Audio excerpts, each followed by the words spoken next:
Hello' friends, welcome to your favourite channel GK perfect.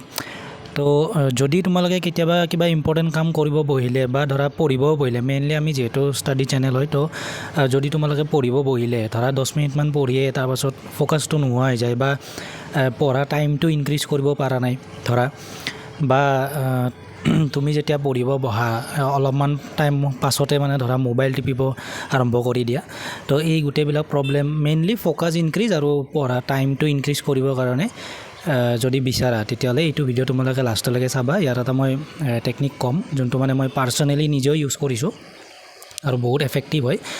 মই নিজেও মানে ধৰা প্ৰথম যেতিয়া পঢ়া ষ্টাৰ্ট কৰিছিলোঁ তেতিয়া 1 ঘণ্টা মানে ডেইলি পঢ়িব পাৰোঁ আৰু তো তাৰ পাছৰ পৰা এইটো টেকনিক ইউজ কৰি আৰু বেলেগ কিবাকিবি টেকনিক আছে, সেইকেইটা মই ক'ম কেনেকৈ মানে পঢ়াৰ টাইম ইনক্ৰিজ কৰিব পাৰি বা ফ'কাছ আনিব পাৰি।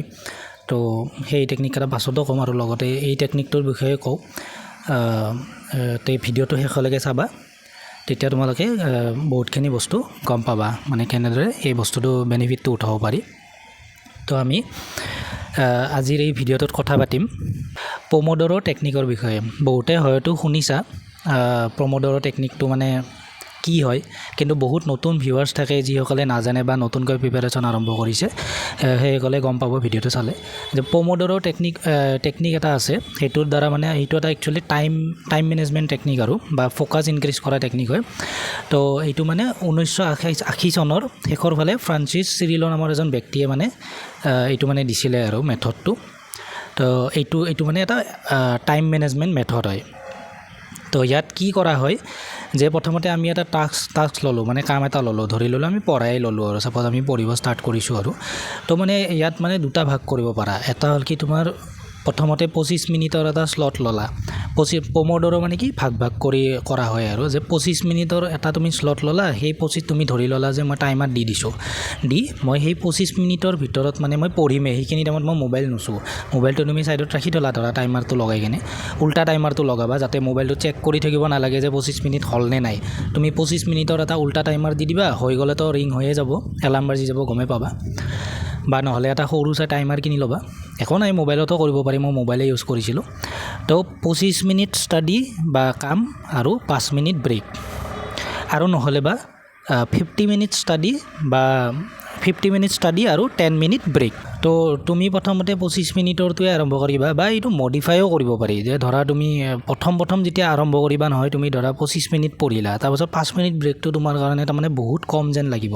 সেইকাৰণে মই নিজৰ হিচাপত মডিফাই কৰি লৈছোঁ। কোনো বস্তু মানে ৰিজিড নহয় যে মানে এইটো নিয়ম আছে যে 25 মিনিট পঢ়ি কেনে মই 5 মিনিটহে ব্ৰেক ল'ম, এনেকুৱা নহয় আৰু। সেইবুলি আৰু তুমি 25 মিনিট পঢ়ি 1 ঘণ্টা ব্ৰেক ল'লে নহ'ব, অলপমান কিছুমান ক্ষেত্ৰত ডিচিপ্লিন হ'ব লাগিব। কিন্তু প্ৰথম যেতিয়া হেবিটটো ষ্টাৰ্ট কৰিবা তেতিয়া শ্ল'লি কৰিবা, তেতিয়া প্ৰব্লেম নাই। যে ধৰা তুমি প্ৰথমতে আৰম্ভ কৰিলা যে ধৰি ল'লোঁ মই 30 মিনিটৰ এটা শ্লট ল'ম, যে মই 30 মিনিটৰ মডিফাই কৰি লৈছা আৰু তুমি এনে ষ্টেণ্ডাৰ্ডটো হ'ল যে 25 মিনিট পঢ়ি কেনে তুমি 5 মিনিট ব্ৰেক ল'বা, আৰু নহ'লে বা 50 মিনিট পঢ়ি কেনে তুমি 10 মিনিট ব্ৰেক ল'বা। কিন্তু যদি তুমি প্ৰথম অলপমান টান পাইছা, তেতিয়া তুমি এনেকুৱা কৰিব পাৰা যে মই 30 মিনিট পঢ়ি মই 10 মিনিট ব্ৰেক ল'ম, 5 মিনিট নহয়। তো সেনেকৈও ল'ব পাৰা, কাৰণ যিহেতু তুমি এতিয়া আৰম্ভণি কৰি আছা, হেবিট এটা বিল্ড কৰোঁতে অলপ সময় লাগে। তো পাছত তুমি নিজে এইটো পাৰা হৈ যাবা যে তুমি 1 ঘণ্টা পঢ়ি 10 মিনিট ব্ৰেক ল'ব পাৰিবা, সেনেকুৱাও হৈ যাব যেতিয়া কণ্টিনিউ কৰি থাকিবা। প্ৰথম মই ছাজেষ্ট কৰিম যে তুমি ধৰা প্ৰথমতে 30 মিনিট পঢ়িলা, তাৰমানে তুমি এটা শ্লট বনাই ল'লা যে মই এই 30 মিনিট বা ধৰি ল'লোঁ 12টাৰ পৰা 12:30 পঢ়িম। তো তোমাৰ এটা মাইণ্ডটো মানে ফ'কাছ হ'ল প্ৰথম যে মই এইখিনি টাইম পঢ়িম, তাৰ পাছত লগা হ'লে পিছত মই আৰু কিবা এটা কৰিম, যি কৰোঁ আৰু। তো মোবাইল নাচাওঁ, একো নাচাওঁ, মই সেইখিনি টাইম পঢ়িম। বা ঘৰত কাৰোবাক কৈ দিবা যে এতিয়া মোক নামাতিবি, মই এতিয়া 30 মিনিটলৈকে পঢ়িম, সেনেকৈ কৈ দিবা কোনোবাই যদি মাতে ধৰা যেতিয়াই। তো 30 মিনিট পঢ়িলা, তাৰপাছত 10 মিনিট তুমি ব্ৰেক ল'বা। এতিয়া কথা হ'ল যেতিয়া তুমি এইটো মানে ফৰ্মুলাটো ইউজ কৰিবা, তেতিয়া তুমি মেথডটো ইউজ কৰিবা, এইটো বহুত এফেক্টিভ হয়। যোনে ইমপ্লিমেণ্ট কৰে সিহে গম পায়। মই ইমপ্লিমেণ্ট কৰিছোঁ সেইকাৰণে জানো যে প্ৰথম মই একদম মানে পঢ়িব নোৱাৰোঁ। ধৰা 10 মিনিট পঢ়িলোঁ, একো হিচাপ পত্ৰ নাই আৰু 10 মিনিট পঢ়িলোঁ, আকৌ 15-20 মিনিটমানলৈ মোবাইলটো অন কৰি দিওঁ, নেট অন কৰি দিওঁ, আকৌ 15-20 মিনিটমানলৈকে কেতিয়া গুচি যায়, আধা ঘণ্টা কেতিয়া গুচি যায় গমেই নাপাওঁ। সেইকাৰণে তুমি যেতিয়া ধৰি ল'বা যে এতিয়া মই আৰম্ভণিহে কৰিছোঁ, তো মই ধৰি ল'লোঁ যে প্ৰথমতে এটা মই শ্লট বনালোঁ যে মই 30 মিনিট পঢ়িম, তাৰপাছত মই 10 মিনিট ব্ৰেক ল'ম। এতিয়া কথা হ'ল কি, তুমি যে সেই 10 মিনিট ব্ৰেক ল'বা, সেই 10 মিনিটত কিন্তু তুমি মোবাইল অন নকৰিবা। বা তুমি 5 মিনিট যদি কৰিব পাৰা বহুত ভাল কথা, কিন্তু যদি ধৰি লৈছোঁ প্ৰথম 10 মিনিট লৈছা, তো তুমি মোবাইলৰ নেট অন নকৰিবা সেইখিনি টাইম তুমি ধৰা অলপ চলা ফুৰা কৰিবা। বা অলপ ষ্ট্ৰেচিং কৰিলা, অলপ ডিপ ব্ৰিডিং কৰিলা, অলপ পানী চানী খাইলা, বাথৰুম গ'লা, সেইখিনি কৰি আহিলা। তাৰপিছত আকৌ নেক্সট তুমি আৰু 30 মিনিটছৰ এটা শ্লট ল'বা, তাৰপিছত আৰু 10 মিনিট ব্ৰেক ল'বা। সেনেকৈ প্ৰথম তুমি কি কৰিবা যে ধৰি ল'লোঁ প্ৰথম আৰম্ভণি কৰিছা, তোমাৰ একদম পঢ়া হেবিটে নাই ধৰা যে মানে মই 1 ঘণ্টা কি ডেইলি বেচিছোঁ, মই আধা ঘণ্টাও পঢ়া নহয়, সেনেকুৱা কেণ্ডিডেটে কি কৰিবা প্ৰথমতে সেনেকুৱা 30 মিনিট কৰি মাত্ৰ দিনত 2টা শ্লট কৰিবা। যে ধৰি লৈছোঁ, এটা এক্সাম্পল দিছোঁ, 10টাৰ পৰা ৰাতিপুৱা 10:30লৈকে এটা শ্লট মই পঢ়িলোঁ, যি পঢ়া আৰু হিষ্ট্ৰী পলিটি যি পঢ়িলোঁ। তাৰপাছত মই 10 মিনিট ব্ৰেক ল'লোঁ। সেই 10 মিনিটত তুমি পানী খালা বা খোজ কাঢ়িলা, অলপমান ষ্ট্ৰেচিং কৰিলা, সেনেকৈ আৰু ডিপ ব্ৰিডিং কৰিবা, তেতিয়া ভাল মাইণ্ডটো অলপমান কাম হ'ব। তাৰপাছত আকৌ নেক্সট তুমি 30 মিনিটছৰ কাৰণে টাইমাৰটো লগাই দিবা উল্টা কৰি, তাৰপাছত 30 মিনিটছটো পঢ়িলা। তো 2টা শ্লট হৈ গ'ল সেইদিনাৰ কাৰণে। তুমি জাষ্ট ষ্টাৰ্টহে কৰিছা, তাৰ নতুনখিনিৰ কাৰণে কৈ আছোঁ, যাৰ পঢ়িবই নোৱাৰে একদম মানে আধা ঘণ্টা 15 মিনিটো পঢ়িব নোৱাৰে, আধা ঘণ্টাও মানে ফুল ডে মিলাই কিনে আৰু কৈছোঁ, এবাৰত নহয়। সেনেকৈ কৰিলা। তাৰপাছত সেনেকৈ যেতিয়া তুমি 2-3 দিন 4 দিন কৰিলা, তাৰপাছত তুমি এটা শ্লট বঢ়াই দিবা, ৰাতিপুৱাৰ পৰা গধূলিলৈকে ধৰা এটা তুমি ৰাতিপুৱাৰ ভাগত 2টা কৰিলা আৰু গধূলি এটা 30 মিনিটৰ কৰিলা। কিমান হ'ল তোমাৰ 1.5 ঘণ্টাৰ পঢ়া হৈ গ'ল এদিনত। তাৰপাছত সেনেকৈ আৰু 3-4 দিন 5 দিনমান কৰি তুমি যেতিয়া গম পাবা যে বহুত কম হৈ আছে, তাৰপাছত তুমি পঢ়াটো যে আকৌ টাইমটো যে কেনেকৈ বঢ়াব লাগে সেইটোৰ এটা টেকনিক আছে, সেইটো মই নেক্সট ক'ম। সেইটো ডায়েৰী মেথড বুলি কয়, মই ইউজ কৰিছিলোঁ ডায়েৰী, কিছুমান ভিডিঅ'ত মই কৈছোঁ, তথাপিও মই এটা ছেপাৰেটকৈ বনাই দিম সৰুকৈ ভিডিঅ' এটা। তাৰপাছত তুমি নেক্সট কি কৰিবা, আকৌ সেনেকৈ এটা শ্লট বঢ়াই দিবা। তাৰপিছত আকৌ তুমি যেতিয়া কেইদিনমান যাব তুমি কমফৰ্টেবল হৈ যাবা, তাৰপিছত তুমি ধৰা দিনতে 3টা শ্লট কৰিলা, গধূলি এটা, বা দিনত 2টা শ্লট ধৰি ল'লোঁ, 10টাৰ পৰা 10:30 এটা পঢ়িলা, আকৌ তুমি 12টাৰ পৰা 12:30 এটা পঢ়িলা, এনেকৈ কৰিলা। তাৰপিছত আকৌ গধূলি তুমি 6টাৰ পৰা 6:30 এটা পঢ়িলা, আকৌ 7টাৰ পৰা 7:30 এটা পঢ়িলা। তো 4টা শ্লট মানে কি 2 ঘণ্টা পঢ়া হ'ল এদিনত। আৰু এতিয়ালৈকে বহুত কম ষ্টাডিটো, কিন্তু তুমি জাষ্ট বিল্ড আপহে কৰি আছা, হেবিট আনি আছা, সেইটো কণ্টিনিউ কিন্তু ডেইলি কৰিবা। তাৰপাছত যেতিয়া তোমাৰ মানে এনেকৈ হ'ব, তেতিয়া তুমি মানে এই পম'ডোৰ টেকনিকটো ইউজ কৰি তুমি দিনটোত মানে 6টা 7টা বা 8টা শ্লট ইউজ কৰিব পাৰিবা।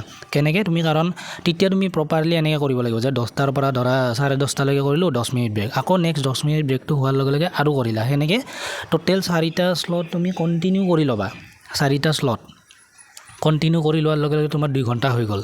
তাৰপাছত তুমি এটা লম্বা ব্ৰেক ল'বা, তেতিয়া ধৰা 4টা শ্লট কৰি ল'লা দিনতে, তাৰপাছত তুমি তাৰপাছত এটা ধৰা আধা ঘণ্টামানৰে লগা হ'লে তুমি এটা ব্ৰেক লৈ ল'লা। সেই আধা ঘণ্টাটোত তুমি লাগিলে অলপ মোবাইল চালা, কিবা চালা, চব চালা, আৰু মুভি ষ্টাৰ্ট কৰি নিদিবা, মোবাইল চালা কিবা, এনেকৈ মানে ব্ৰেক লৈ ল'লা এটা, ঠিক আছে। তাৰপাছত তুমি আৰু ধৰা 2টা শ্লট ল'লা, কৰিলা, তাৰপিছত আকৌ গধূলিও 2টা শ্লট কৰিলা। সেনেকৈ তাৰমানে তুমি যেতিয়া কৰিবা, তোমাৰ এদিনত মানে 4 ঘণ্টা মিনিমামটো আৰামছে কৰিব পাৰিবা। যেতিয়া তুমি পম'ডোৰ টেকনিকটো ইউজ কৰিবা, তুমি 4 ঘণ্টা আৰামছে প্ৰিপাৰেশ্যন কৰিব পাৰিবা, মানে পঢ়িব পাৰিবা বা যিকোনো কামো কৰিব পাৰিবা, আৰু সেই কামটো তোমাৰ ফ'কাছটো হ'ব, ফুল্লি ফ'কাছ দি কেনে তাৰমানে তুমি কৰিব পাৰিবা। কাৰণ তুমি তেতিয়া টাইম ব্লক হৈ গ'ল ন, এইটো টাইম ব্লকিং বুলিও কয় আৰু কিছুমানে, যে তুমি 10টাৰ পৰা 10:30 পঢ়িব লাগে বুলি মাইণ্ডে গম পাই গ'ল, এইখিনি টাইমত মই মোবাইল নাচাওঁ, ঠিক আছে। তো এইটো যদি তুমি টেকনিকটো ফ'ল' কৰা, একচুৱেলি এইবিলাক বস্তু আমি বহুতে জানো, মানে বহুত এনেকুৱা কেণ্ডিডেটে ভিডিঅ' চাব যোনে মানে এইবিলাক জানে, কিন্তু মানে সিহঁতে ইমপ্লিমেণ্ট নকৰে। ইমপ্লিমেণ্ট কৰি চাব লাগে, এইবিলাক বহুত এফেক্টিভ হয় বস্তুটো। এতিয়া শুনাত এনেকুৱা লাগি আছে যে 25 মিনিট পঢ়ি 5 মিনিট ব্ৰেক ল'লোঁ, কি হ'ব, নহ'ব, একো কাম নাই। 50 মিনিট পঢ়ি 10 মিনিট ব্ৰেক ল'লোঁ, একো কাম নাই। কিন্তু একচুৱেলি ইমপ্লিমেণ্ট কৰি চোৱা, তেতিয়া তুমি গম পাবা। এতিয়া যদি তুমি একোৱেই এইবিলাক ইমপ্লিমেণ্ট নকৰা, তুমি জাষ্ট মানে ফুল ডে ইউজ কৰিও তোমাৰ মানে 1 ঘণ্টাও পঢ়া নহ'ব, আৰু ইনক্ৰিজ হ'বনে নাই সেইটো গম নাপাবা। এটলিষ্ট এতিয়া তুমি গম পাবা যে মই পম'ডোৰ 2টা ইউজ কৰিছোঁ, মানে মোৰ 30 মিনিট 1 ঘণ্টা মই পঢ়িছোঁ। আকৌ মই যদি 3টা, একদিন এটাহে বাঢ়ালা, অলপমানহে বাঢ়ালা, 1.5 ঘণ্টা হ'ল, আকৌ তুমি এটা বাঢ়ালা, 4টা হৈ গ'ল, তেতিয়া তুমি 2 ঘণ্টা পঢ়া হ'ল, সেইটো দিয়ে তোমাৰ ট্ৰেকত থাকিব। তো এই বস্তুটো তোমালোকক মই মানে মোৰ এটা এক্সপিৰিয়েঞ্চৰ পৰা ক'লোঁ, বা ময়ো এইটো শিকিছোঁ, ইউটিউবৰ পৰাই শিকিছিলোঁ মই। তাৰপিছত মই ইমপ্লিমেণ্ট কৰিছোঁ, আৰু ইমপ্লিমেণ্ট কৰি মই বহুত বঢ়িয়া ৰিজাল্ট পাইছোঁ, কাৰণ মোৰ মানে পঢ়া ফ'কাছটো বাঢ়ি গ'ল। আৰু ধৰা মই সেনেকৈ মানে যে একদিনত 1 ঘণ্টা বা 2 ঘণ্টা পঢ়িছিলোঁ, সেইটো মোৰ মানে 6-7 ঘণ্টালৈকে হৈ গৈছে। কিন্তু মই 10 ঘণ্টা কেতিয়াও পঢ়ি পোৱা নাই, মোৰ 6-7 ঘণ্টামানলৈকে মানে মোৰ পঢ়া হৈ গৈছে। 10 ঘণ্টা এটা টাইমত পঢ়িছিলোঁ, যেতিয়া ধৰা মই ষ্টাডিও কৰিছিলোঁ আৰু নোটছো বনাইছিলোঁ, তেতিয়া আৰু যেতিয়া মোৰ নোটছ বনোৱা কমপ্লিট হৈ গৈছিল, তেতিয়া 10 ঘণ্টালৈকে যোৱা নাই। মই ধৰা বেছি 5 ঘণ্টা 6 ঘণ্টামানলৈকে মোৰ মানে ডেইলি ষ্টাডি হয়। এই পম'ডোৰ টেকনিকটো মই ইউজ কৰোঁ, সেইটো মই সদায়ে ইউজ কৰোঁ, পাছলৈকে মই পূৰা এক্সাম মানে জব পোৱালৈকে ইউজ কৰিছোঁ। তো এইটোৱে আছিল ভিডিঅ'টোত পমোডোৰো টেকনিক বহুতে জানে ইউটিউবত তুমি আৰু চাই ল'ব পাৰা ভিডিঅ' চাই ল'ব পাৰা কিন্তু ইমান ভিডিঅ' চাই থাকি একো লাভ নাই মই যিখিনি কথা ক'লোঁ সেইখিনি আৰু মই তোমালোকক ইজি ভাৰ্জনটো কৈছোঁ মানে মডিফাইড ভাৰ্জনটো কৈছোঁ যোনটো তোমালোকে নিজৰ হিচাপত কৰি ল'ব পাৰা কাৰণ আমি চবেই ইণ্ডিভিজুৱেলি এটা মানে বেলেগ হয় মানে প্ৰত্যেকজন মানুহে অলপমান বেলেগ হয় ডিফাৰেণ্ট হয় তো ডাইৰেক্টলি ফিক্স ৰুল এটা তুমি ফিক্স কৰি দিব নোৱাৰা যেনেকৈ হেল্থৰ ক্ষেত্ৰত সকলোৰে ক্ষেত্ৰত অলপ বেলেগ হয় বস্তুটো তো সেইকাৰণে যে এই বস্তুটো এতিয়া ইয়াতে কয় যে 25 মিনিট বা 5 মিনিট সেনেকুৱা 25 মিনিট পঢ়ি 5 মিনিট ব্ৰেক কিন্তু মোৰ কাৰণে মানে 5 মিনিট ব্ৰেকটো বেছিয়ে কম আছিল সেইকাৰণে মই মানে কি কৰিলোঁ 30 মিনিটছ কৰি মই 10 মিনিটছ ব্ৰেক ল'লোঁ আকৌ মই কেতিয়াবা এনেকুৱাও কৰিছোঁ যে ধৰা বহুত ডাঙৰ মেটচেছ কৰি আছোঁ তেতিয়া মই কি কৰোঁ মেক্সিমাম 50 মিনিটছলৈ মানে পঢ়োঁ তাৰপিছত মই 15 মিনিটছমান ব্ৰেক লওঁ 50 মিনিট পঢ়ি মই 15 মিনিটমান ব্ৰেক লওঁ আৰু এনেকুৱা কিন্তু তুমি 30 মিনিটছ পঢ়ি আকৌ তুমি আৰু ইফালে প্ৰথমৰ ইনিচিয়েল ষ্টেজত কোৱা নাই পাছৰ ফালে কৈছোঁ যেতিয়া তুমি পমোডোৰো ধৰা 6-7টা 8টামান লগাব লাগিব তেতিয়া তুমি মানে ধৰা 30 মিনিটছ পঢ়ি তুমি আকৌ আধা ঘণ্টা 1 ঘণ্টা ব্ৰেক লৈ নল'বা তেতিয়াতো তোমাৰ 8টা কৰিব নোৱাৰিবা ফুল ডে ইউজ কৰি সেইকাৰণে তেতিয়া তুমি 30 মিনিটছ কৰি 10 মিনিটে ব্ৰেক ল'বা আৰু যেতিয়া হেভি হ'ব তেতিয়া তুমি 5 মিনিটলৈকে নামি আহিবা সেনেকুৱা কৰিবা তো ভিডিঅ'টো ইমানেই আছিল আৰু বেছি কৈ থাকিলে লম্বা হৈ যায় সেইকাৰণে বাকী মই নেক্সট ভিডিঅ' এটা বনাম আৰু যে তোমালোকে কেনেকৈ মানে 1 ঘণ্টাৰ পৰা আৰু 6-7 ঘণ্টালৈকে বঢ়াব পাৰি আৰু এটা টেকনিক আছে সেইটো মই ইউজ কৰোঁ আৰু সেইটো টেকনিক ইয়াতকৈও বহুত ভাল হয় কাৰণ সেইটো মানে বেষ্ট হয় আৰু মই যিহেতু ইউজ কৰিছোঁ মই জানো মই নিজেও ইমান পঢ়ি থকা মানুহ নাছিলোঁ কিন্তু মোৰো মানে 6-7 ঘণ্টালৈকে বাঢ়ি গৈছে ইনক্ৰিজ হৈ গৈছে আৰু তো সেইটো বস্তু মই নেক্সট ভিডিঅ'টোত জনাম বাকী আজিলৈ ইমানেই আছিল বাই বাই